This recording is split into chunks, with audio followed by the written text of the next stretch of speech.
Hey everyone, welcome to the Alder Hour, your new favorite way to end the workday.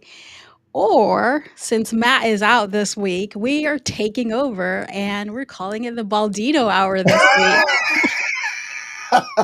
So, for Oh, those who Matt haven't will met love that. John, let us know who you are, John. You're taking over the show. First of all, Rhona, so good to be with you. Awesome way for me to end the day. So thank you for having me. I'm John Baldino from Humoriso and a longtime supporter of the Purple Acorn Network and all the fun things that go on here. Love that. I mean, I miss Matt, but love that his absence gives me a chance to hang out with you. So I'm excited for today. Yes, and we have a great show today with an amazing guest, and we're changing things up a little because after all, it's the Baldino Hour. But Just a first little, things just a little. first, um, what are you excited about for the show today of all the things I that we're talking about? Well, I mean, obviously, I know that we're going to get into, a couple of news articles where people have perspective. So I love that you and I get to chat through some of that because we may have a perspective or two to share. So that that always makes me happy to have someone that I can bounce ideas off of. So that part is definitely something that I think people should stick around for. Amazing. So, before we move on to our first segment, just want to remind everyone that this show is part of Purple Acorn, and it is a podcast. So, after the show, you can head over to purpleacornnetwork.com and check out all of the rest of the shows that we have. But right now, let's move on to our first segment, which is Points and Pints.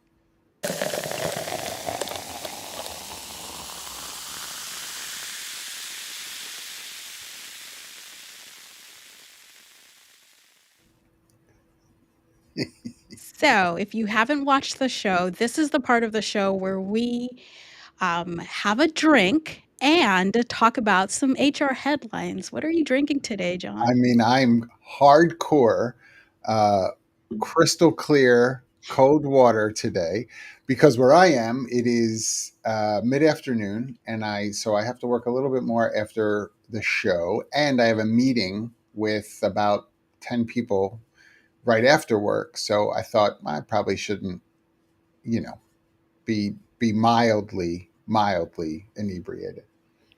I kind of disagree. It would have been a fun, but no, we don't tell the guest host.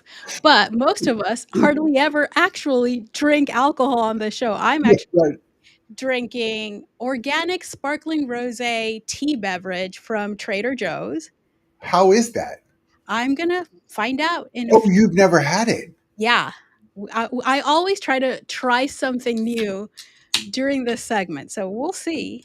And that is it's non-alcoholic or it Yes, is? non-alcoholic. And it's rosé. Okay, all Yeah, right. Let's and I'm see. like, let me put it in a wine glass. Why Look at not? you. My gosh, so fancy. Let's And see. this is Trader Joe's, is that what you said? Yeah, it's from Trader Joe's. Okay. I desperately want a Trader Joe's by my house. I don't have one, so it's sad time for me. I know. It's a great time for your pocket, I'm sure, because I go through way too much. So That's let me try this one. Hmm. sweet. Is it too sweet? No, it's not sweet at all. It actually doesn't taste like rosé at all. It tastes more like tea than like rosé, but it's not bad. Okay. No So, rosé in the rosé tea. yeah, no rosé in the rosé tea. So let's get to the headlines. Let's talk about the first one that we had. Mm. So, can you tell us about this one, John? I mean, how? How could we have a show unless we talk about AI? It's impossible, right, for that to be the case. And of course, this article is trying to position AI as a workforce management strategy, right? So, what will we do with all the roles that are going to be eliminated as a result of AI's takeover of humans? And I will say, though, all the tongue in cheek aside, I really enjoyed this CEO, Dario Amodei, and I listened to him a few times from Anthropic. And I actually think he is saying the things that some people have been worried about saying, particularly on the white collar side of things, right? That is probably where we're going to see more of an impact in the workforce, and how, those that are in certain segments of what's called white collar industries should be ready for at least a change to duties and responsibilities, if not needing to um, maybe decide to go down a different path from the current role that they have. They said it a lot nicer than I just did.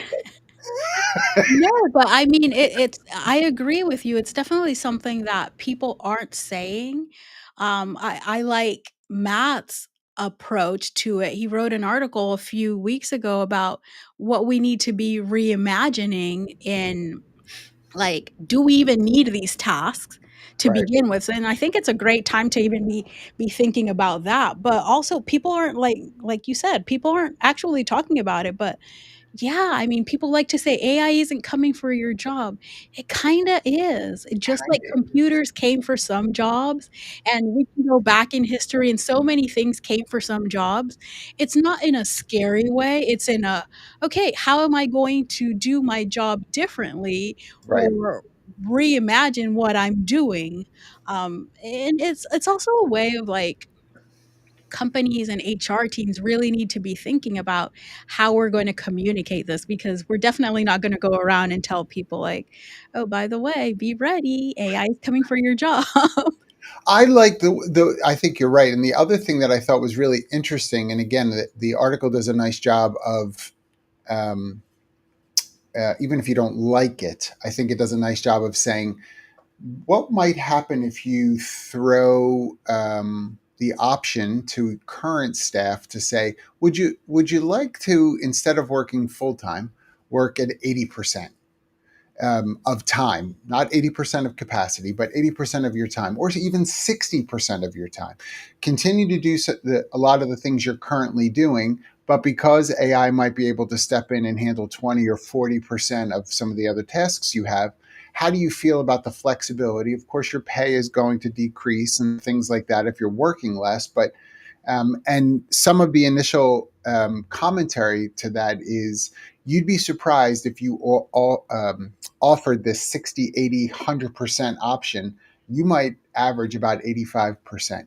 That you're going to have people that are like, no, I'm good to make a little less and I'll work at 60% because I want to do other things with my life. Oh, I know, I would be game. I'm thinking back to one of the last companies that I worked at, not the last one. There's a couple before the last one where I kept asking them to be part-time, because I was doing my work in half of the time, Yeah. and it just because I was doing it in half of the time, and I was like, "Can I be part-time?" And it was like this thing that they could not understand, and it's ironic and funny now that I'm sure, especially that company, they're probably gonna be having to have this conversation with people, because it's a company where a lot of stuff can be done by AI. Yeah, and I don't think we should apologize is the wrong perspective.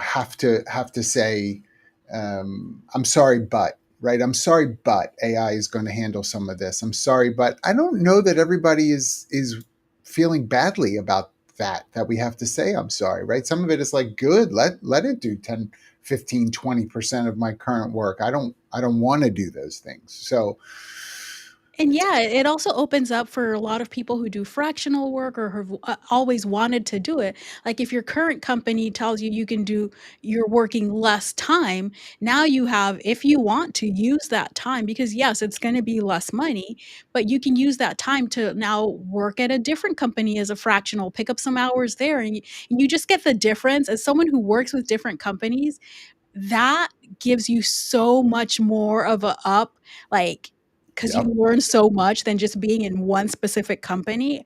I think a lot of people, like you said, would be surprised, because a lot of people are gonna be like, "Yeah, yeah, Yeah. I'll go to one." Agreed. Yeah. Yeah. I think we would be surprised. Alright, so we have one more article. Let's see what this one was about. So, Mm. of course, we're talking it's either AI or skills-based hiring or both. We're doing both today, right? So what did you think about this one, John?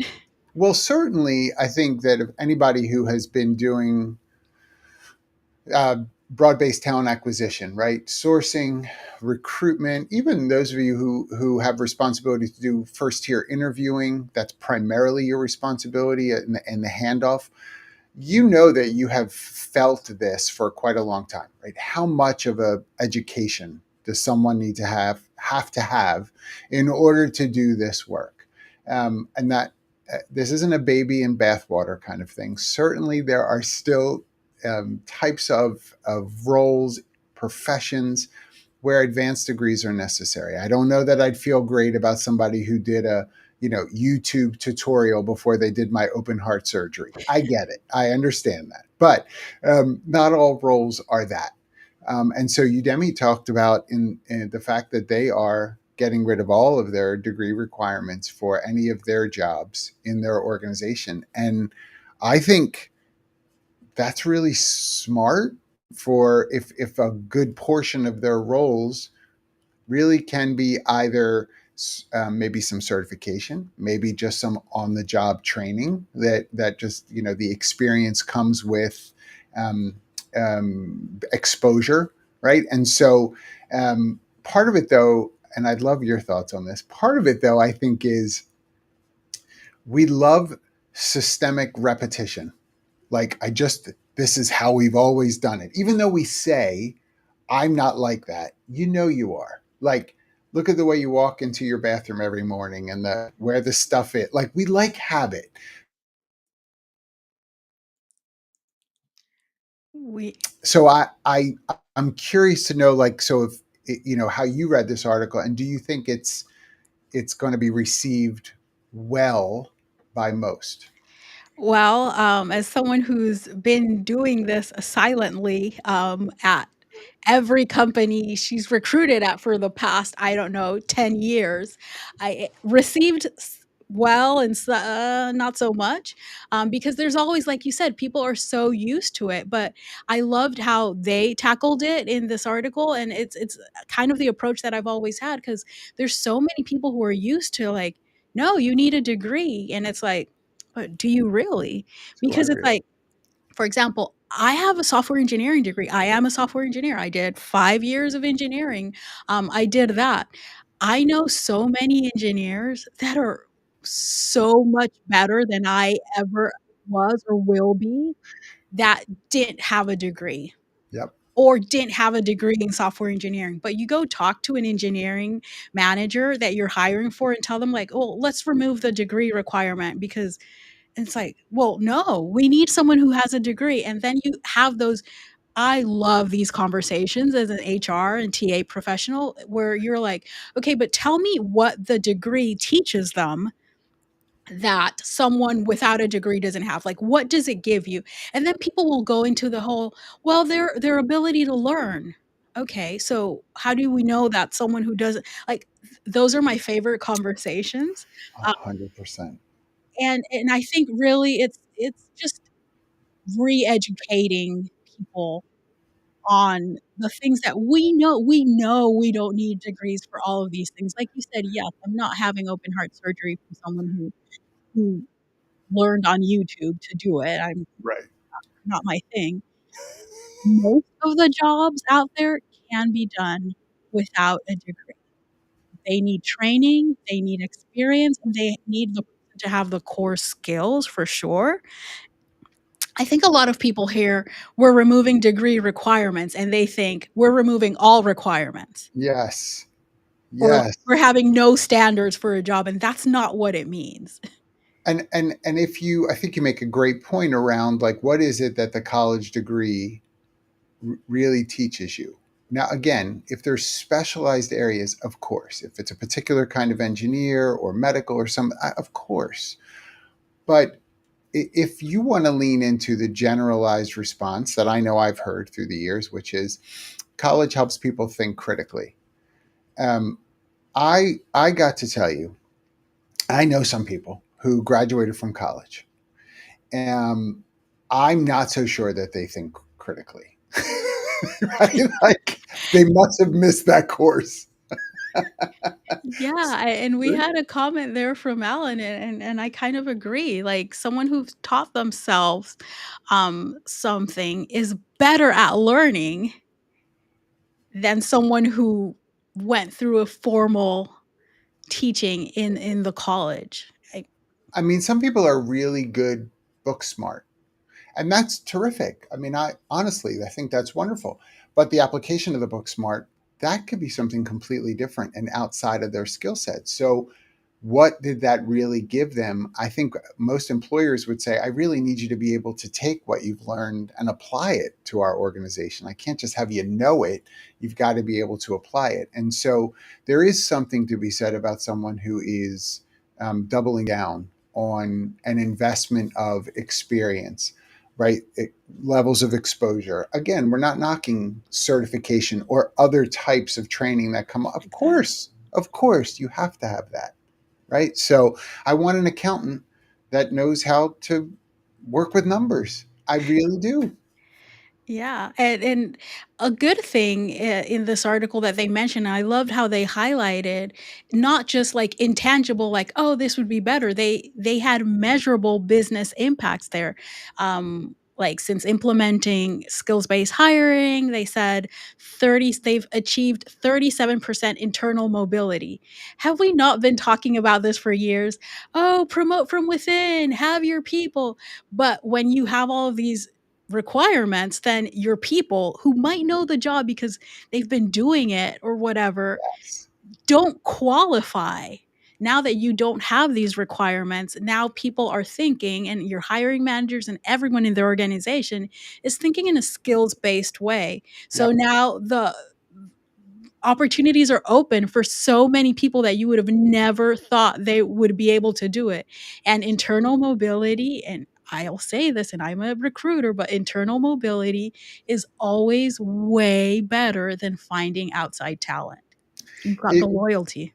you have the loyalty if they've stayed there. And I think you're totally right. This is where proficiency, right, is something that we have to lean into a little bit more. What does it mean to be proficient in the work that I do? Who's measuring that? What are the standards? Is there, I'll use that terrible word, rubric that people start to break out in hives about? Like what is it that really helps you to know people are proficient? And I think this article is pushing to say that at the end of the day, this is an entire area that has to be given the attention it deserves rather than just looking at something like, do they have a degree? Amazing. Yes. So let's move on to our next segment, which is a new one for this show.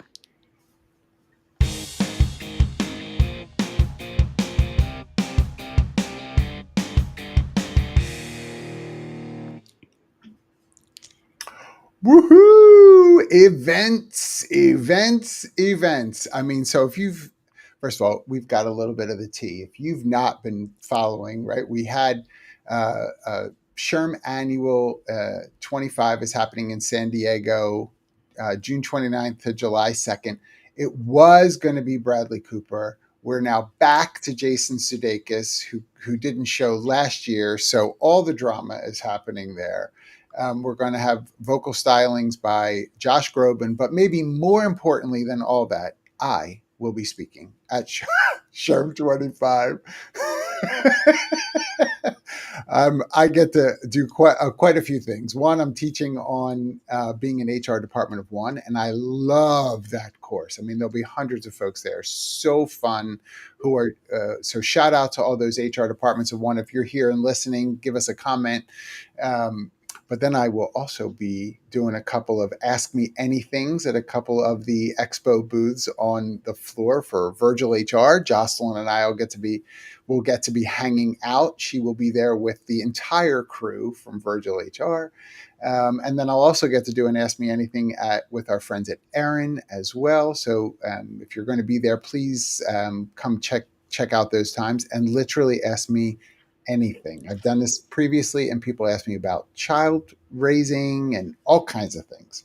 And then on Tuesday, I get to host an ice cream social back for Humoriso. We're doing a Froyo function something or other, right? I don't even know. Right on Tuesday the 2nd, but I'll be there. I probably won't look like that. I probably won't have a waffle cone with a cherry on top, but come and connect and hang out. It'll be a great time.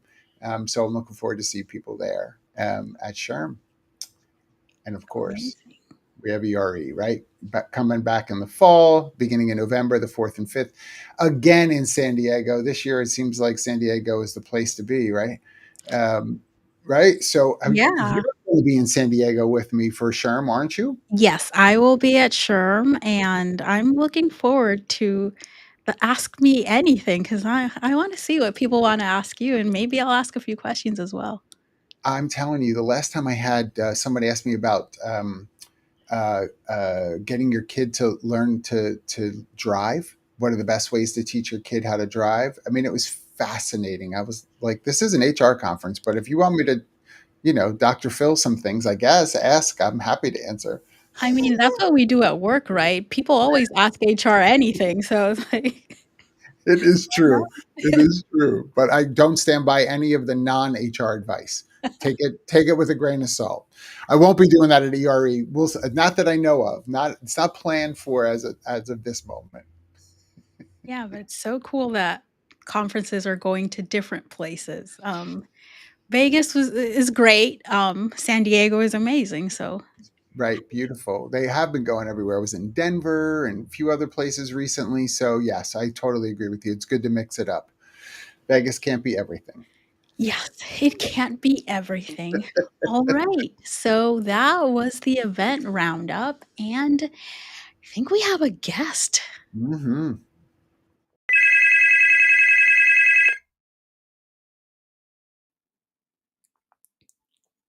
Hello, Enrique. I'm so happy to have you on the show today. How's it going? Thank you so much for having me. I'm pretty excited. Yeah, thanks for having me. All right. So for those who don't know you, can you give the quick Mm, 30-second elevator pitch? wow. All right, going to the 30th floor. Yeah, my name's Enrique Ruiz. I am a fractional recruiter. I'm based out of Portland, Oregon. I've been recruiting really my whole career. I would say my whole life, but that's a long story. I've recruited many sectors from I started my career in staffing, so from the most entry of level positions like very high volume, just grinding all day positions, to like high level secret VP positions at a very popular brand globally, and everything in between. And so I've really built this career in recruiting for the last 15 plus years, and I feel very lucky to be the one of the in the small percentage of people in the country that likes what they do, is fulfilled by what they do, and is kind of decent at what they do. So the people always say cross your passion with your skill, and where those things collide, go do that as a career. And I've just been really fortunate to be able to build a career in recruiting, and be the guy in Portland that a lot of people know. And now kind of these last few years, I've been started my own recruiting company, and yeah, we could dive into things. But yeah, I'm a fractional recruiter. Kind of people will always ask, Enrique, what's your niche? Right now, it's a lot of engineering, kind of mechanical, electrical, and plumbing engineering, and energy efficiency engineering. So yeah, Cool. recruiting is all I think about, talk about. Yeah, ask my neighbors on the block. They're like, yeah, he's always talking about resumes and stuff. So Well, I yeah. know as a recruiter myself that even when you don't wanna talk about recruiting, people come to you to talk about recruiting because if someone knows that you're a recruiter, you're gonna get a resume in the middle of a party on someone's phone. They'll be like, "Hey, can you take a look at my resume?" They'll ask you for advice the second they're on the job hunt. So, yeah, it's not the type of job where you can actually clock out.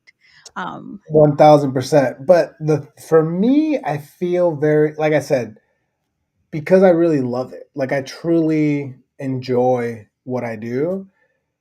I'm the guy that's like at the party. Do you need help with your resume? Do you need help with your LinkedIn? Do you need help? Well, tell me about your manager. How's your manager doing? Like, when was your last review? How'd that go? Like, and it's, I think it's, a lot of people will say your biggest strength is your biggest weakness, and I think that's what it is. It's true. Like, that's why I'm starting, this podcast, my own podcast and my own thing, because I don't know. I don't think my neighbors want to hear about recruiting all day. I think there's people out there that would really use, our information that we share, the things that we talk about on the podcast, and really walk away with some good information and knowledge that they could implement that day, the next day. So yeah. And we'll definitely talk about your podcast. I wanna get all the details. But before we go into that, I wanted to back up a little because you Sure. mentioned that you are fractional, so you own your own business. How Mhm. did that come about? Because it's usually never this linear thing. Like, Yeah. how did you end up owning your business? Yeah. I mean, I feel like we can go deep, right? We can go deep on this podcast. Yeah, I was working at a marketing firm for like 3 years, and they were going through some stuff, and I was laid off. Mm, Um, and so I was there for like 3 years, and 2 of those 3 years, I was actually what people call side hustling.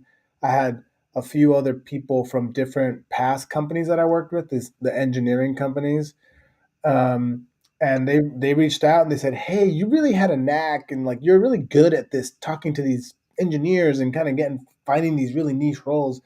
Can you help us?" And I was like, "Well, I have a full time job, and my this was during kind of like those COVID, like beginning of COVID years, so it was just a lot of like the marketing firm that I worked with was just really ramping up hiring because it was all digital stuff. There's no in person stuff, just a lot of digital stuff. So I was really busy there. So I told these past employees, I was like, all right, let me see if I can do it. So I was kind of side hustling, and literally, I'm completely truth here is it was like 9 to 5. I was doing my marketing, recruiting, doing that, just hiring like 10 people a week. It was wild.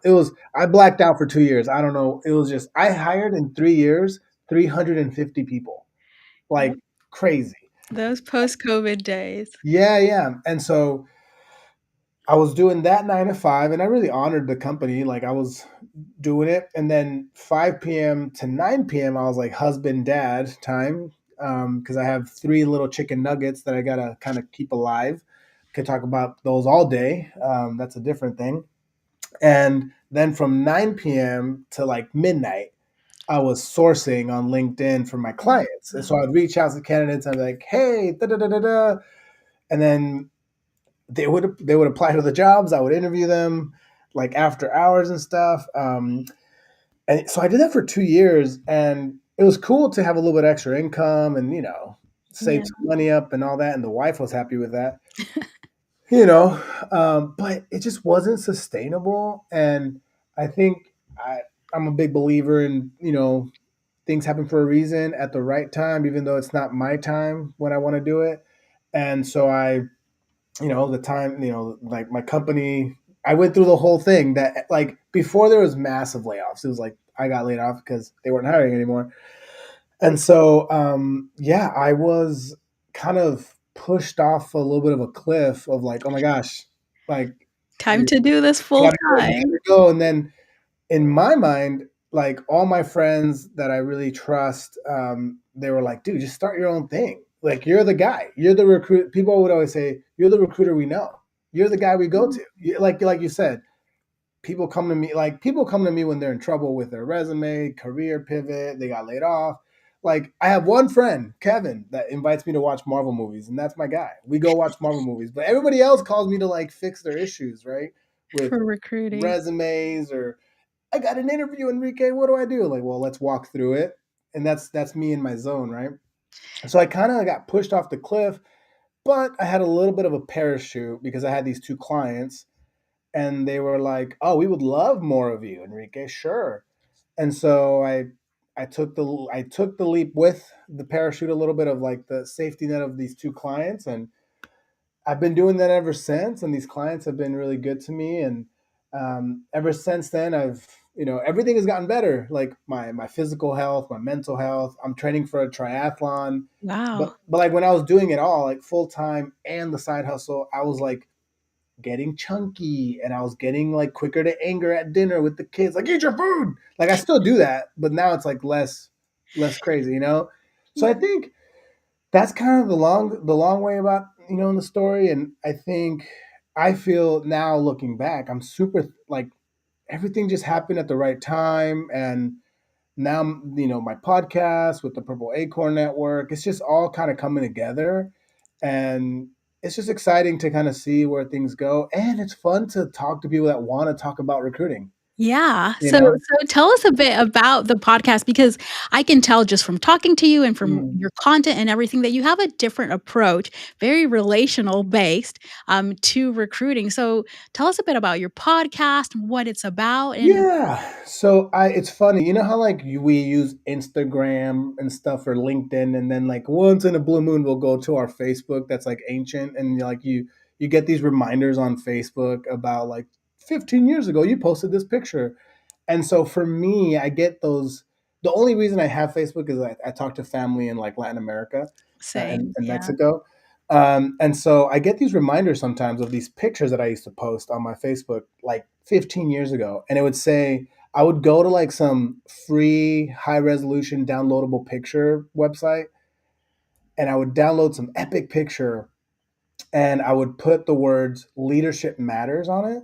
Like, and then I would come up with some quote that I was going through. Like I would be in staffing, working on the weekend or something like push through perseverance, leadership matters. And like before hashtags were a thing, I would hashtag stuff like leadership matters, and I would post on the picture leadership matters. And so I get these reminders on Facebook, and I sometimes think about like, man, like no matter what I've done, I've always had this idea like embedded in me of like leadership matters. And so that's evolved in different ways where when I used to do that, it was just like a thought of like, this is what I'm going through. This is what I'm going to post. Here's a little thought, boom, boom, bam. And back in those days, I was just like a regular kid, right? Like I was just trying to like inspire. And now that I have like this, I would say an awesome career in recruiting, right? And that, like when I go to these HR like conferences, I meet with like these top podcasters, and I know that like we kind of have a little bit of like a salute to each other. I still have that within me, like this idea of like leadership matters, and that's evolved in a lot of different ways. And I've done a podcast with a friend back in the day, kind of talking about similar things. I've always had like this little Instagram thing where I post about recruiting, family, or working out, because it's quite obvious that I work out if you're watching the video. No, I'm kidding. It's not. It's not. Um, and so yeah, on LinkedIn though, my whole kind of since I've had it for almost 20, a long time. I don't want to say how long, a long time. Before anybody was on it, I feel like I was like in there poking around. Yeah, recruiters, Um, we've all been on yeah, figuring LinkedIn. it out, like learning from it. Um, I've always in LinkedIn, I've always tried to be kind of like the person that's giving like thoughts out, thoughts that are like insightful, positive, encouraging. I think there's other people in our space that are like the people that are gonna maybe talk smack about a company. That's okay. I think there's a place. I mean, there's Draymond Green plays for the Warriors. He's like Yeah. Mr. Bad Guy sometimes, but we need Draymond to like be on the court. You know, I try to be positive, encouraging, critical sometimes of certain things. I think you could speak truth to like what's happening, but my test, I have a test for every post that I put up. My test is it's like multi-layered. If I write up something, right, or a picture or a video or something, I let it sit for like an hour or two in the saved little In the thing. drafts, yeah. And then I think about like, okay, would my kids, if my kids listen to this, would they have a thought of like, oh, that's awesome, like I like that my dad just said that, I appreciate that my father's doing this kind of thing, right? like when they're older, like if they were old. My kids are 7, 5, and 3, Okay. right? So I think about it. If I put this post in a time capsule, and when my kids are 18, 20, whatever, if they listen to dad saying this, would they feel proud? Right? So that's test number one. If I pass test number one, then I go to test number two. Test number two is, will when my wife think I'm trying to be cocky. And my wife is like, she's a brilliant doctor at one of the big hospitals here in Portland. She's amazing. She's the smart one in the family. And I always say, like, if my wife would think I'm being trying to be cocky, then it's not worth the post. Because I don't need, like, I'm perfectly fine in life. I have great kids, my wife, like we're okay. Like I don't need to try to be the guy, try to start some cool post. So once I get past that, then it's like, all right, I post this. But I always try to angle my post towards some person within the recruiting space. And If I it's love that you have, like, a measure for before posting. yeah, So we've spoken about the podcast, but what's the name of the show? duh, right. So the podcast it's evolved, but today we have it's called the All In Recruiting Podcast. Amazing, and I heard that, you're gonna be taking questions Yes. from listeners. Tell us a Yeah. bit about that. Yeah, I like I said, when I'm posting, when I'm in my zone, I'm like working for my clients, I'm sourcing, interviewing, like when I'm in my little LinkedIn world, right? I always post things that I'm about. You can kind of deduce what I'm going through if you really Okay. pay attention. Like, oh, he had a candidate that, withdrew just by ghosting him, or he had a candidates this week that didn't ask questions in their interview. Like, come up, like, so I try to frame it so it's like a, hey, you should probably ask questions in your interview, Yeah. right? If you're going, so I always post about things that I'm going through, but in my podcast, I want to share things and kind of have guests on, but I also want to hear from people kind of what they're going through. If they have any questions around any part of the interview process, hiring managers, how can they, be better, or what their thoughts are in the industry, anything around recruiting. I want to tap into the skill that I have that I always talk about recruiting. So why Yeah. not talk to the people that want to talk about it? So for sure, um, you know, check out the I forget the go to Yeah, the so yeah. we have the QR code on the screen, and it's Mhm. sayhi.chat/all-in-recruiting for those listening, where you can leave a voicemail and just ask Enrique any questions you want about Mhm. anything recruiting, and he's already told us he loves talking about recruiting, so I think it's gonna be amazing, amazing show. But we need the questions from you guys. So remember, QR code on the screen, and it's sayhi.chat/all-in-recruiting. Um, And then people could also go to the purpleacornnetwork.com to check, go find it and check it out. This is what I will say though, Rona. The reason why people come to me is because I'm kind of no BSer. Like I'm not like if I get some person that comes to me and they're like, I want to make a link, like I need help with my LinkedIn, but I don't want to be on LinkedIn.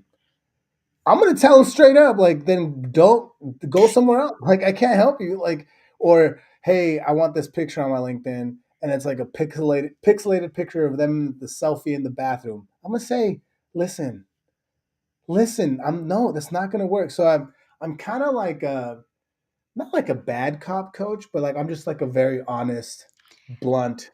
I don't got time to jibber jabber and like tell you you're the best candidate. Like, listen, no, you're not. You gotta first shave your face, look good, good lighting. Let's get it right. Let's get everything dialed in from your. My thing is my little jingle is like your resume, your LinkedIn, and you. That's kind of like oh, the way I kind of help people frame things because those things all kind of commingle with each other, and how you commingle them is very important, and how you develop each one of those things separately and then together is crucial. So yeah. Yeah, and that's really more of what we need in our industry. I think we have a lot of people out there saying what everyone wants to hear, and if I mean, you're doing a disservice to job seekers and to other recruiters if all you're doing is saying what people want to hear because the job market is rough on both ends right now, so we need a lot of the truth being Yeah, told. and like I said, like for me, it's about kind of what I've experienced and like what I've built and kind of how I see the corporate recruiting business world, and that's what I'm going to share with people. Like, hey, like I'm not the answer to all the things recruiting, but here's like the reality that I'm seeing across the board in this industry. Um, and people hopefully people can feel like, wow, that's very transparent, that's honest, like that's real. It's not just like a talking point, it's real. And hopefully I can have guests on, like yourself, hopefully, to come through and just give us your 2 cents, your expertise, and how you're seeing things, so that people can really have a diverse, you know, perspectives coming through the podcast. Amazing. So I'm excited to catch the podcast and I hope everyone listening also listens to the All in Recruiting podcast once it's out. Can you tell us where listeners can connect with you? Yeah, I would say for connecting for business, LinkedIn, you can DM me. I tend to try to keep up with my DMs. And I mean, LinkedIn is the best place to get my attention. But if you want to connect with me in other platforms, other socials, I'm open to it. Yeah, LinkedIn is the best place. Enrique Ruiz. If you just type in Enrique Ruiz Portland, like I pop up. Amazing. So Yeah. thank you so much for joining us on the show Yeah. today. This has been a great conversation. Awesome. Thank you so much for having me and look forward to the next one. Amazing. And now, this is interesting. I'm introducing myself to Trending or Ending.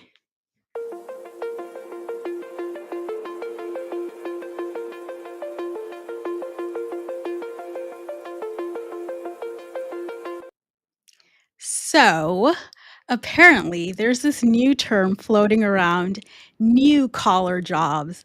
And because, God forbid, that we just say the quiet part out loud, which is companies are finally admitting that roles don't actually need bachelor's degrees, right? Right. So there was this article on CNBC where they're saying that the so-called new collar jobs are revolutionary because they prioritize skills over credentials, right?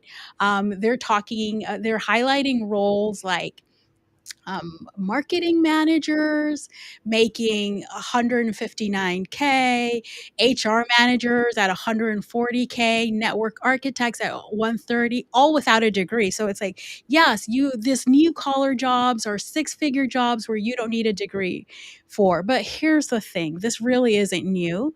Most of these jobs never really needed a degree. It's just Right. that now someone slapped a buzzy label on it and called it a trend, right? And I think what's even more ironic is like while this article talks about booming demand and HR managers growing 6% and marketing managers 8%, I'm actually watching actual HR pros with degrees and 10 plus years of experience that are getting laid off by the Yep. thousands. And I know you know as well, Oh yeah. getting ghosted. They're applying for those same jobs, right? Competing against hundreds of others for the same roles. So sure, this article says that these jobs are great for Gen Z because they want flexibility and fair pay and they want to be evaluated on their skills. And absolutely, like Gen Z saw millennials drown in student debt um, for jobs that they didn't need a degree with for in the first place, right? But let's not forget that those same millennials who have been doing the work for a decade are now unemployed or underemployed. So, like, don't get me wrong, as we spoke before, like, I'm all for skills based hiring. Degree requirements have always been, in my opinion, lazy gatekeeping. And but let's not pretend that this is some new exciting opportunity or trend for experienced professionals, because the same people who have been doing this with or without degrees are out there in the job market. So I love, we all love a new term in HR. We all love to put a buzzword around things that Yes. have been happening. But like, I think the real trend here isn't the new collar jobs. It's companies finally admitting what we've known all along, which is most of these jobs did not need a degree. What do you think, John? I mean, I think you're saying great things. First of all, of course, we do love the buzz. We just love the buzzword. It's crazy. It's fascinating, and I love that you quoted that piece in the article about Gen Z, wanting flexibility and fair pay and all that. And then I looked at these 5 jobs that they list, and I'm thinking, well, I know in order to make at some level the money that's listed there, what does flexibility look like? Because you might be a marketing manager who will need to work 50 hours a week. You might be the HR manager who's making that money at 55 hours a week because you're in a manufacturing facility. You have 3 shifts to be thoughtful of. You might have weekend hours. So is that flexible? Well, I guess it's not Monday to Friday, 9 to 5, but is that what we really mean? And I think that the article made me a little nervous about sort of bait and switch. It, Yes. right? It's so great to dangle the carrot of look at how much you can make without a degree, but we didn't really tell them the other side of it about well, what does the ability to grow look like then in those organizations, and how much time away from things you think you're going to be able to do can you really do? I think it's a bit misleading. Um, and the other thing I just will say quickly is, there's a lot of jobs that you can make this money and more that never needed degrees either, that may be more on the trades side, Yes. right? Yeah, we clearly have a problem with white collar jobs, and, like, we've seen it in these past years. There's not enough jobs. There's more Right. people than jobs. So Right. why do we keep pushing this narrative of now new collar jobs? It's like, no, no, no. We've got a ton of blue collar jobs Yes. where people make tons of money, by the way, Yes. have amazing benefits, and unions, if you ask me, are the best thing out there. And no one's talking about these jobs. And you don't need college degrees for them. You need training, yes, but most of the time this training is even paid. Like, most of these jobs, you're getting Yes. trained to learn the job, and then you're making a ton of money. Why are we continuing to not talk about these jobs? It's amazing to not have a degree, right? An advanced degree, go and get some of the training that is paid for because that we need, for instance, welders, just Yes. to pick up one, and you come out and you're starting at $37 an hour, and you think, why would we not want to encourage people? Listen, I grew up in a home where my dad was very, very hands-on, had a job during the week, but at nights and weekends we just did a lot of construction. We did kitchens, all kinds of things. My dad was very handy that way. And he thought at different points of his life about maybe doing that. Maybe I should just step away from the kind of corporate world and do this instead. But it was it was a different time. You finally got that white collar job and you think I'm going to stick with it. I don't know that people have that same nuance anymore. I think it's okay to say, I'm a welder and I'm making $45 an hour. I've been doing it for 5 years and I've got a great living. And I do have some flexibility because there's going to be days where a job ends early or, we're off for a week because of another part of the construction team needs to go in and do something before I can go back in. I mean, there is some level of flexibility there. So if you're going to tout it for these new collar jobs, we ought to tout it for the blue collar ones as well. 100% agree. And I think the one of the big reasons why we are in this situation that we're in is because, and my personal take is because of colleges and all of that industry wanted people to go, then we push these jobs, Yep. and we see the issue that it's created. But the people in the blue collar line of work, they don't have thousands of friends that have been laid off multiple times over the past 2 years. So when we want to talk about, yes, everyone likes to talk about flexibility. I think a lot of people, including Gen Z, want stability as well. Yes. And don't sleep on the blue collar jobs, because stability, if that's what you're looking for, that's on that side of the house. Yes, and I love that, and I think for me the final piece as well is um, that means, and I know we just had that great conversation with Enrique, but not everything is going to be on LinkedIn, everybody. Like there are wonderful opportunities that are not posted on LinkedIn, right? And so when you think about these blue collar or blue collar ish type roles that are out there, you might need to get a little bit more creative about where you source for your role. There's wonderful recruiters out there sourcing to find you. You can do some sourcing to find and access some of these roles that might get you to apply the skills that you have already in a new way without perhaps having to go and get an advanced degree or finishing an undergraduate degree, and have a very, very good living. Honestly, a very good living. So do it. So I don't know if it's trending or if it's ending. I do know that I want to end this whole conversation about only look at this type of job. Yes. Um, Yes. People, look at what's best for you. Yes. 100%. So this has been a great show. I think we've done great at this takeover, haven't we? I think we've been fantastic. Matt should be sweating a little bit wherever he is. We've Like, done a who's great Matt? job. No, No, no, we are no, no, no, so no. happy Matt will be back next week. He'll put us all in order. We won't be making jokes about Matt. It'll be a serious show next week. Yes. Um, I also want to thank you for coming and hosting with me. Thank you. And just remind everyone that this is a podcast. It is available on all podcasting platforms, wherever you get your audio. Tomorrow, we also have amazing other shows on the Purple Acorn Network. We have the HR Morning Show, which is tomorrow. We have From the Desk, My First Job, From X to Z, and many, many more shows. And like, watch this space. There's a lot of cool things happening at Purple Acorn Network.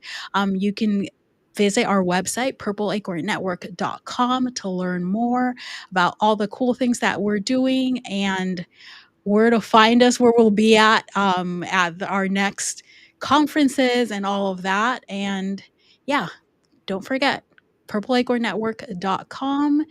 And also, please check out Enrique's podcast, his new Yes. podcast, and leave him some voicemail. Ask him some questions at sayhi.chat/all in recruiting. And this is Rhona Pierce on behalf of Matt Alder, clocking out.